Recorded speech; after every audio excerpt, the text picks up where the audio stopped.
Political heat ఒకే వేదికపైకి Jagan Sharmila July 8న దివంగత ముఖ్యమంత్రి వైఎస్ఆర్ 75వ జయంతి వేడుకలు ఈసారి సంచలనాలకు నిలయంగా మారబోతున్నాయని టాక్ నడుస్తుంది.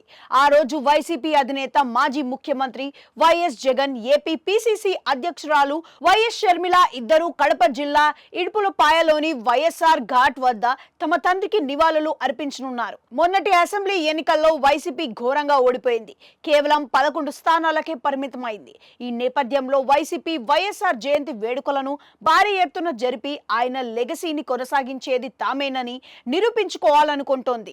వైఎస్ఆర్ కు ప్రజల్లో ఇప్పటికీ చెక్కు చెదరకుండా ఉన్న ఇమేజ్ ను జగన్ క్యాష్ చేసుకోవాలనుకుంటున్నారు. అయితే చాలా చోట్ల వైసీపీ ఓట్లు బ్యాంకుకు కాంగ్రెస్ పార్టీ చిల్లు పెట్టడంతో టీడీపీ, జనసేన అభ్యర్థులకు లాభం చేకూరింది. షర్మిలకు పిసిసి అధ్యక్ష పదవి వచ్చింది కూడా వైఎస్ఆర్ కుమార్తెగా ఉన్న గుర్తింపుతోనే. ఈ నేపథ్యంలో తన తండ్రి జయంతి వేడుకలను కాంగ్రెస్ పార్టీ ఆధ్వర్యంలో అంగరంగ వైభవంగా జరపడానికి ఆమె సిద్ధమయ్యారు. ఇప్పటికే తెలంగాణ ముఖ్యమంత్రి రేవంత్ రెడ్డి, డిప్యూటీ సీఎం బట్టి విక్రమార్క తదితర మంత్రులను స్వయంగా కలిసి విజయవాడలో వైఎస్ఆర్ జయంతి వేడుకలను హాజరు కావాలని కోరారు. అంతేకాకుండా కర్ణాటక డిప్యూటీ సీఎం డికే శివకుమార్ కు కూడా షర్మిల కలిశారు. ఆయనను కూడా వైఎస్ఆర్ జయంతి వేడుకలకు రావాలని ఆహ్వానించారు. తద్వారా వైఎస్ఆర్ కాంగ్రెస్ పార్టీ వ్యక్తి మాత్రమే అని చూపడానికి షర్మిల సిద్ధమవుతున్నారు. అలాగే వైఎస్ఆర్ కు బడుగు బలహీన వాళ్ళలో ఉన్న ఇమేజ్ ను క్యాష్ చేసుకోవాలనే ప్రయత్నాల్లో జగన్ ఉన్నారు. ఇందుకు తన తల్లి విజయమ్మను కూడా షర్మిల విజయవాడకు తీసుకొస్తున్నారని తెలుస్తుంది. ఇందులో భాగంగా జూలై 8న ఇడుపులపాయలోని వైఎస్ఆర్ సమాధి వద్ద వైసీపీ అధినేత జగన్, పిసిసి అధ్యక్షురాలు షర్మిల నివాళులు అర్పిస్తారు.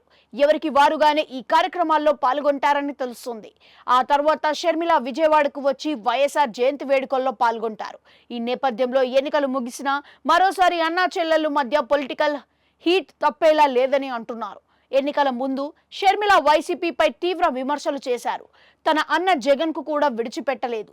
వదిన భారతి పైన విమర్శలు చేశారు. తన బాబాయ్ వివేకాను చంపిన వారిని జగన్ వెనుకేసుకొస్తున్నారని ఆరోపించారు.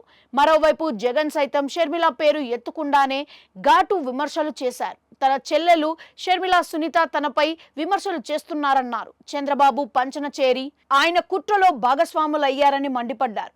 కుటుంబాలను కాంగ్రెస్ పార్టీ, చంద్రబాబు చీలుస్తున్నారని జగన్ ఆగ్రహం వ్యక్తం చేశారు. అయితే పిట్టపోరు పెళ్లి తీర్చినట్లుగా ఎన్నికల్లో అటు జగన్, ఇటు షర్మిల ఇద్దరు నష్టపోయారు. టీడీపీ లాభపడింది. ఇప్పుడు మరోసారి తన తండ్రి 75వ జయంతి వేడుకగా జగన్, షర్మిల చేస్తున్న రాజకీయం ఎన్ని మలుపులుగా కారణమవుతుందో వేచి చూడాల్సిందే.